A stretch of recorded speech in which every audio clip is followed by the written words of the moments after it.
What's up, Underdog family? What's going on? Welcome back to another episode of the Underdog's Voice. Today, I have a very special guest. I have Dilynn with us today.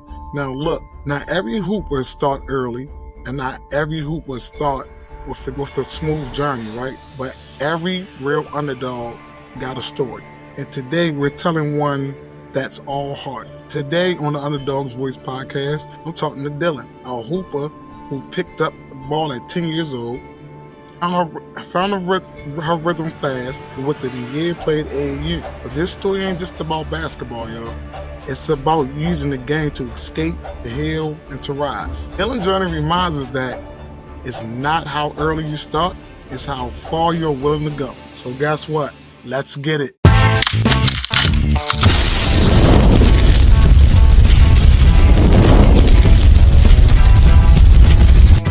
All right, Dilynn, welcome to the podcast. How you doing? Thank you. I'm doing good. How are you doing, Coach Q? I'm doing great. I couldn't be better. So let's get started with everything. Let's take this back when you was 10 years old, right? Fourth grade, that's when the game found you. That's when the game found you, right? Yes, sir. So how did it all start and what clicked for you so quickly? So I really got into basketball because of my mom. Growing up, she had basketball on every TV in the house. Like, she's a LeBron super fan. So, like, I was just always surrounded by it. And one day I just told myself, I said, like, let's just give it a try. And then it's like, instantly when I started playing basketball, I just picked it up. And I just, like, even the people who, like, worked with me when I was 10, they were just like, most 10-year-olds don't pick it up as quick as I did. So it's like, I just picked up a ball and it just came to me, like, and ever since then, I've been locked in with it. All right, that's good. Now, going from rec league to AAU in a year, that's wild. That doesn't happen without effort. So what was it like trying to catch up with kids who have been playing longer than you? And did you ever feel like you had to prove something? Yes, sir, definitely. Cause it's like, I feel like sometimes I was playing catch up ball. Cause it's like, it'll be some 10-year-olds or some 11-year-olds that could do stuff. And I'll be like, I haven't even learned that yet. So it's like, always walking into a gym, and still to this day, I always feel like I gotta prove that I deserve to be here as much as these kids who've been playing since they was 3, 4, 5, and 6. I gotta prove that I'm capable of learning just like them. I'm on the same level as them. So I always just feel like when I walk in there, I got the most to prove because I'm always playing catch up ball. You know what I'm saying? Yeah, I got you. I understand. Trust me. I was your age. I had to catch up to you. My friends didn't want me to play basketball with them because I didn't know how to play. So I had to go away for a summer and come back. And when I got back, everybody wanted me on their team because that's all I did all summer was play basketball. So I get it. I get it. So look, everybody, everybody loves the highlights, but not everybody see the pain behind the process. So Underdog fam, I need you to stick around because Dylynn's about to open up about how she kept hooping when life hit her hard. So, yes, sir. Like I mentioned to you, I went through a couple of issues with my parents, but it's like, instead of letting that just tear me down, I always just ran the basketball. Cause you know what they say, like, it's 3 sides to a story, this side, and the truth. With basketball, it's nothing but you and the ball. So it's like, you don't have to hear people arguing or people like yelling at you. It's just straight you and ball. And that's what I loved about it. It's straight just me and ball. Yeah, and I like that. And I was going to ask you, to go into. You don't got to go into no deeper details. I like the simple fact that you used basketball to escape. You know what I mean, and it helps you, go through what you was going through, and that's what it's supposed to do. Basketball is about life. It teach you life lessons. It teach you how to be resilient. And you're exactly right. It's just you and the ball, nothing else. It's just you and the ball. So I'm glad you used that for that tool. That was great. Now a lot of kids are shut down. When life gets hard.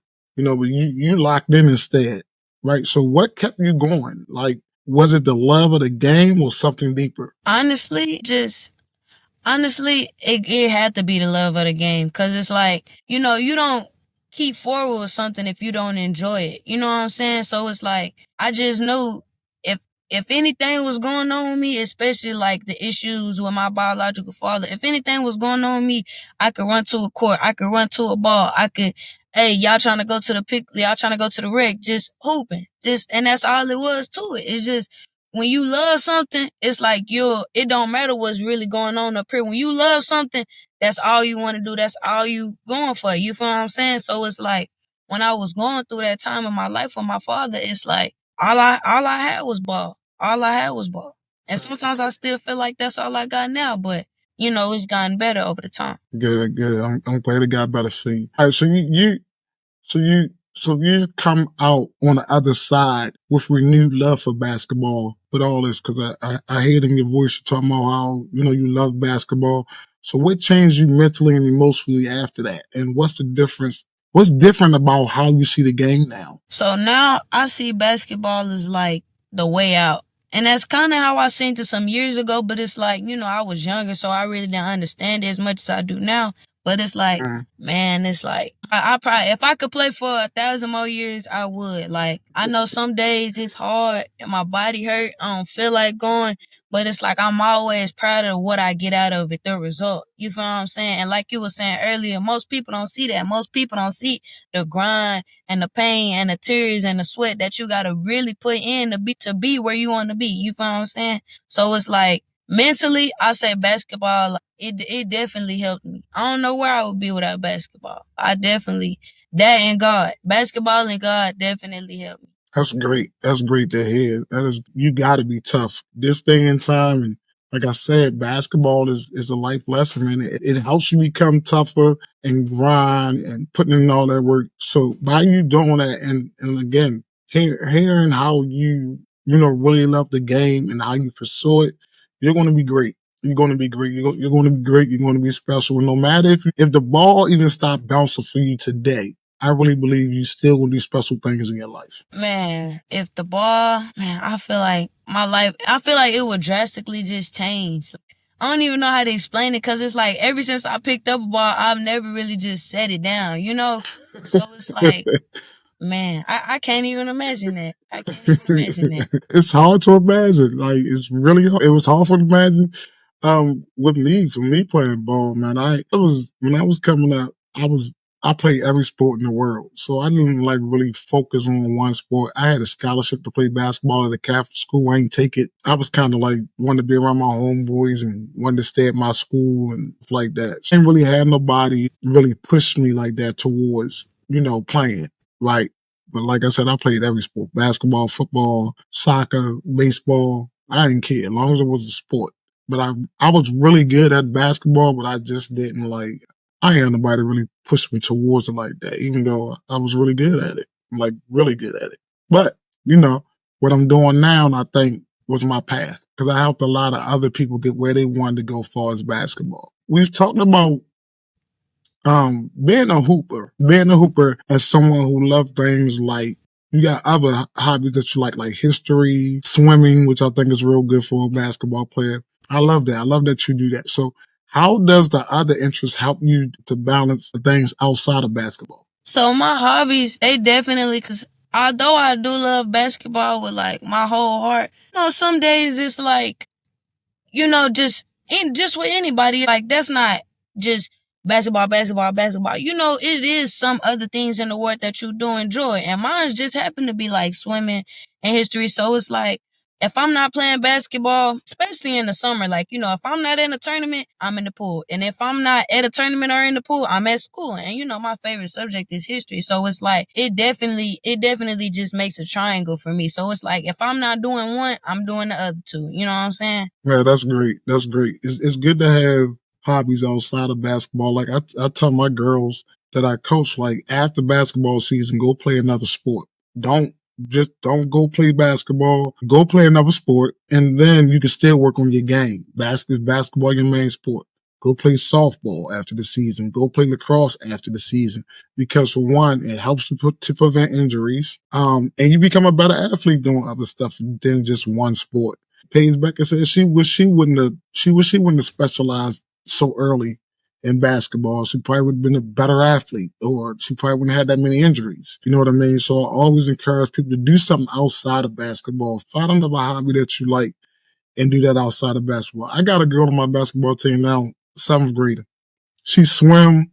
play basketball, and do volleyball. She's going to be a heck of an athlete.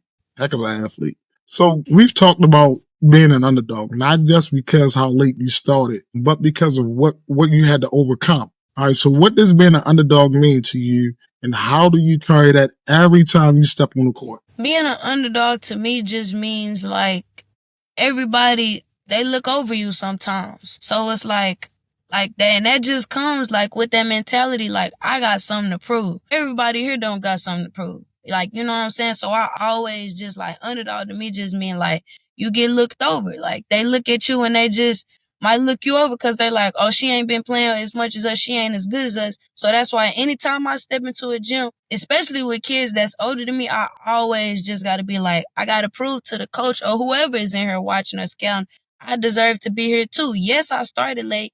Yes, I might still be playing catch up, but I am capable of learning and doing everything that these older girls or girls who've been playing longer than me are capable of doing. So I always just like, hey, you playing catch up ball, but hey, them the cards we was dealt. Let's play. You feel what I'm saying? I love your energy and your no excuse attitude. No excuses. I don't care if I started young. I'm going out there and I'm going to bust some tail. You know what I mean?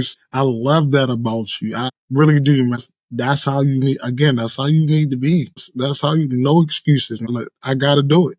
And again, having that mindset is going to take you a long way. Having that mindset is going to take you a long way. All right, let's have some fun. Rapid fire time. First thing that comes in your mind after I ask you a question. Got it? Yes, sir. All right. Number one, what's your favorite game day theme song? Ooh, I say right now, anything by NBA YoungBoy. Anything by him. Okay, NBA YoungBoy. All right. Two, what is your go-to post-game snack or meal? Goldfish. Goldfish. The Down, goldfish down. crackers? Yes, sir. Oh my gosh, he said the goldfish. Okay. All right, so game-winning shot or game-saving block. What's your moment? Game winning block. Game winning block. So do you prefer offense over defense? It's like I love offense because you know that's the flashy stuff. That's what everybody want to see. But defense win the game. So you can't have good offense with no defense. So it's like I love offense, but defense win the game. There you go. There you go. That's what I love to hear. Cause everybody highlight real or some offensive stuff. I'm like, yo, show me you can play defense. Defense keep you in the game too. Because everybody can shoot. Everybody can throw a ball up and it's going to magically go in the basket. But everybody can't play defense. And that'll keep you in the game. So here's a hard question for you. Because you love basketball so much. If basketball didn't exist, what sport are you playing? Track and field. Track and field? That's my second sport, track and field. Okay. Okay. Yes, sir. Okay. Got that. All right. If you can hoop with any NBA or NBA player for one day, who would it be? Dennis Rodman. Ooh, she went old school. I wasn't expecting that. Like, I was not expecting you to say Dennis Rodman. My God, why you pick Dennis? A, I like his personality. Like, you know, he was like crazy weird. And I love that about him. He was just himself. And then B, it's like he rebounded the mess out of that ball. And I love that about him. Last one. If you could pick a WNBA, no, let's go college this time. If you can pick a college player and play 2-on-2, who would you pick to play with and who would y'all play against? Playing with Cooper Flag. Let's play against Angel Reese when she was at LSU, and let's play against KK Arnold at UConn. I love KK Arnold, yeah. Oh my gosh. KK Arnold, you talking about an underdog that ain't really get her props until the championship game? Because she gave for Wally the Blues that championship game, dude. She gave her the Blues. I love KK. I've been loving KK Arnold our freshman year. Man, shoot. I'm see I heard and Khalees work together next year. Khalees from where I'm from. So that's my girl. All right, so listen, everybody. There's levels to this game. Today, Dilynn reminded us that your story is your strength. Whether you're 6 or 16, whether life hands you pain or pressure, you can grow through it all. And that is what being an underdog is all about. All right, so look, Dilynn, I had fun with you. I really appreciate you. Sorry about all the technical difficulty and all that stuff, but we got it done, Dilynn. And I'm going to tell you right now, I did a lot of podcasts over the last year. This is one of my best ones. And the reason is because of how you feel about basketball. You have no excuses and things like that. I really think you're going to be special no matter what you did. Again, if the ball stopped bouncing, I still think you're going to be special because of your simple fact, because of your mindset. And people don't know the way to change is your mindset. Once your mindset change, you're going to change, and you're going to change for the better. So I really appreciate you coming on today and talking. Where can people follow you at? On Instagram at Deal Hoops. So just type that in. You'll see me. You'll see the dreads, so you'll recognize me. But Instagram at Deal Hoops. Because I looked on your page today, and I forgot about this. Sorry. I looked on your page today, right? And I was reading something that you wrote. And you wrote that I really appreciate my mom for taking me out of public school and put me at, what is it, St. Anthony. One of the best coaches. What was the difference between, because I coached in both public school and in private school. For you, what was the difference between the public school and the private school? With public school, they don't take it as serious as this private school did. And also, the coach that I had at my private school, which was Mr. Reginald Randall, he's one of the best coaches I've ever been under. And also, I give him his props, one of the best coaches maybe in Texas. But it's like with him, he's like one of those coaches, he gonna frustrate you, but it's like, man, when you see the result and you see the way that he can it's almost like art how he coaches, just like he's just putting pieces and pieces and pieces, and it comes out in like we never lost the game. So it's like he's just like that private school, man. It's like that gave me the opportunity to meet him, and I can't thank him enough. I can't thank him enough. Yeah, I love coaches like that. I think it's really good to have a coach like that. For me, I can't tolerate mediocrity. So I'm a hard coach. If you want to be mediocre, I'll send you home. Like, go home. You don't got to practice today. And I don't think enough of us. People are like, well, how do you gotta do that? Well, that's old school coach. Old school coaching got a lot of people to a lot of great places, and it still works today. So I don't mean be harsh to a player and really put them down like that, but sometimes breaking somebody down a bigger, building them back up is the best thing you could have did for them. And that's just what I think. I'm telling you, I'm one of the hardest coaches in this area. I'm telling you, these girls will tell you. But what they will also tell you is that if it wasn't for him, I don't think I'll be playing this game. One of my girls about to graduate from college, and she called me the other day, and she said the same thing. She's like, Coach, if it wasn't for you, I don't know where I would be at right now. I'm a hard coach, but that really touched my heart, and that's me, right? That's as a coach, that's all I want. I can care less about plastic AU trophies or anything like that. The legacy I want to leave, I just want to leave a legacy. I just want, at my funeral, I just want people to be able to say something good about me and how I helped them. And that's my reward. I can't take plastic trophies and stuff with me. I don't care nothing about that. I care about how I impact other people's lives, and that's how real coaches is. So it sounds like that's how your coach is. So when you see him, tell him big ups. So again, great having you on the show. And let me ask my underdogs out there. You heard Dylan's story, right? So answer this question. Put your comments below. Have you ever used the game to escape from something tough in your life? So drop your story below. We're building a community here, y'all. And we need everybody on board that think they're underdog. If you don't think you're an underdog, support the underdogs. Because we're building a real community here, being underdogs. And we love being underdogs. So this is the Underdog Voice podcast. You can catch all our platforms and everything Underdog merchandise and everything on Linktree SQ Basketball Chronicles, and tap in, turn on your bell, stay with the movement, y'all. Subscribe to our YouTube channel so you can see and hear Dylan's story. All right. So listen, y'all know what time it is. This is Coach Q and Dylan, and guess what? We're out.